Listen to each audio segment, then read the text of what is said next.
Tu dá aula onde, cara? Na Fundação Getúlio Vargas, aqui em São Paulo. Entendi. Faz muito tempo? Faz uns 10 anos agora. Porra! Isso parece bastante tempo. Quantos anos você tem? É triste Bem perguntar. mais do que 10 anos. Eu espero. Seria uma criança muito esquisita. Não cheguei nos 40 ainda. Ah, então é um jovem. É jovem pra caramba, inclusive. Pô, e como é que, assim, o que aconteceu na tua vida pra tu ir parar em RI, cara? Olha, eu sempre achei interessante como temas internacionais impactam situações internas, políticas, como a política em um país pode influenciar temas internacionais. Meus pais nasceram em Berlim em 45, logo depois da guerra, e cresceram ao lado de uma base militar americana. E parte da família ficou do outro lado, do lado controlado pelos russos. E aquilo, obviamente, teve um impacto enorme na família. Meu pai depois foi estudar nos Estados Unidos e Berlim sempre foi um lugar muito impactado pela geopolítica. Essa divisão em Berlim, ela era feita de modo arbitrário ou as pessoas escolhiam o lado que iam ficar? Não, era basicamente os russos, quando a Alemanha estava perdendo a guerra, estavam chegando do leste, e os Estados Unidos, a Inglaterra e a França estavam chegando do outro lado, e aí a Alemanha se dividiu no meio.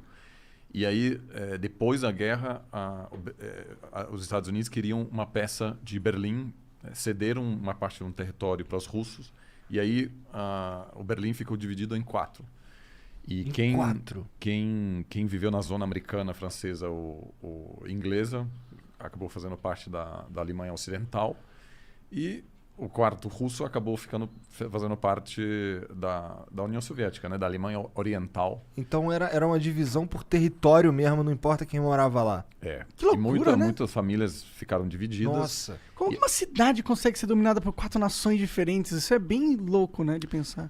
E aí houve tanta gente fugindo da parte oriental que acabou se construindo um muro nos anos 60 para justamente evitar esse fluxo de pessoas, né, que estavam indo para Berlim Ocidental para fugir, né, porque, em função dessa diferença também econômica, mas também em relação às liberdades, né, porque uma parte da Alemanha ficou sob regime socialista com, enfim, muitas limitações econômicas, mas também em termos de direitos, etc. Um muro que durou uma vida.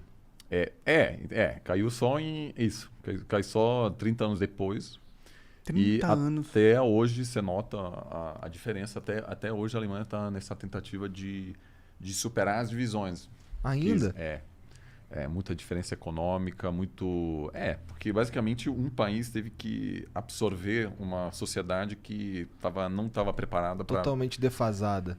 Viver num sistema capitalista. Então, assim, você teve altíssimas taxas de desemprego e basicamente teve nada, assim, as pessoas tiveram que se adaptar do nada a viver num país diferente, um sistema diferente. Nossa, que doideira, né? E competir com as pessoas que já estavam acostumadas com esse sistema. E obviamente rolou uma certa arrogância, então todo o judiciário acabou sendo liderado por juízes que vinham da parte ocidental, indo para a parte oriental. Então rolou também assim uma questão, um complexo de inferioridade. Entendeu? Até hoje o sotaque é diferente. Então tem Nossa. poucos casais, por exemplo, até hoje, né, de uma pessoa de um lado ou São 30 anos no final das contas, né? mas demora. Por isso os coreanos, por exemplo, né, estão tão preocupados, porque a divisão entre Coreia do Norte e Coreia do Sul está começando a demorar tanto que estão nascendo pessoas que já não sabem como é ter uma Coreia só. Então, quanto mais demora essa divisão, mais difícil vai ficar uma possível unificação depois, né? Entendi, verdade, porque aí vai começar a criar uma identidade com a... própria, Isso é estranho.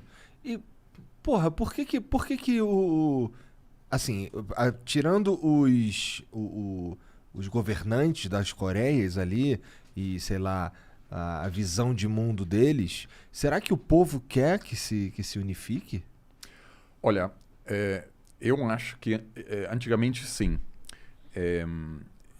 E é porque havia certamente para as pessoas que viviam em uma Coreia unificada até a guerra que acabou dividindo os países, para as pessoas era normal, né? As pessoas falavam o mesmo idioma, etc. Agora, a Coreia do Sul é um país muito rico e muita gente lá se preocupa quem vai pagar a conta dessa unificação. Porque a Alemanha, quando aconteceu a unificação, todos os alemães da parte ocidental tiveram que pagar um imposto de 10% a mais para financiar a outra parte. A estrutura pública da outra parte. Né? E aí agora, até as estradas na Alemanha Oriental são melhores do que na outra parte, porque rolou muito investimento, mas também muita fuga de cérebros. Então é difícil, né? O cara quer oportunidades, ele ainda migra para o outro lado. No caso coreano, eles estudaram muito a unificação alemã.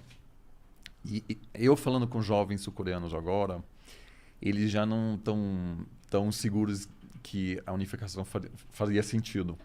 Então, eu acho que também, em função desse regime da Coreia do Norte, que é muito fechado e a indoutrinação lá é uma outra coisa, não tem a ver com a Rússia da Guerra Fria. Em 2013, eu visitei a Coreia do Norte por uma semana, eu fiz parte de um grupo que visitou e eu acho que lá, vamos dizer, não é só socialismo o comunismo, é um estado totalitário que define todos os aspectos da vida. Tanto que a gente foi visitar uma praça em algum momento em Pyongyang e aí o guia explicou para a gente, hoje todas as pessoas que vivem nesse prédio descem para dançar na praça. Então é o governo que diz, olha, o cidadão tem que fazer isso no seu tempo livre. O governo brinca de The Sims com a população. Então é muito peculiar lá e eu acho que a adaptação demoraria pelo menos 50 anos. E aí não sei se os sul-coreanos hoje estão a fim de pagar essa conta. Entendi, né? Faz sentido pra caralho. Bom, é que eu não sei, mas tem muito tempo que eles estão... Tá bem desde a Guerra da Coreia, né? Quando houve o fim da guerra, acabou dividindo o país, que teve também envolvimento da China. Isso foi uma guerra logo depois da Segunda Guerra Mundial. Então já faz um tempo. Então faz um tempo. Aí eu acho que... E aí as pessoas que estão lembrando da Coreia Unificada, uma vez que eles saem de cena, você tem uma elite que já não sabe o que é. Né? Sim. Então eu acho que com cada ano que passa acaba sendo mais difícil. E a China não quer, porque uma Coreia unificada seria uma potência na Ásia relevante, que poderia inclusive fazer oposição aos planos de expansão da China, né? Entendi. Bom, a Coreia do Sul já tá virando uma potência que não conseguiria. Sim. Mas ela não, assim, ela não se compara com o que seria Com a China, uma Coreia unificada. Quantas pessoas tem na Coreia do Norte? Olha, eu não vou saber exatamente o número, mas é bem menor, assim... menos populoso que a Coreia do Sul? Menos populoso, mas aí você teria um país com um território muito maior. Entendi, mais minérios e... Então, isso é o que a China não quer. Que a China, obviamente, controla tudo o que acontece na Coreia do Norte. É um dos principais aliados, né, do regime em Pequim.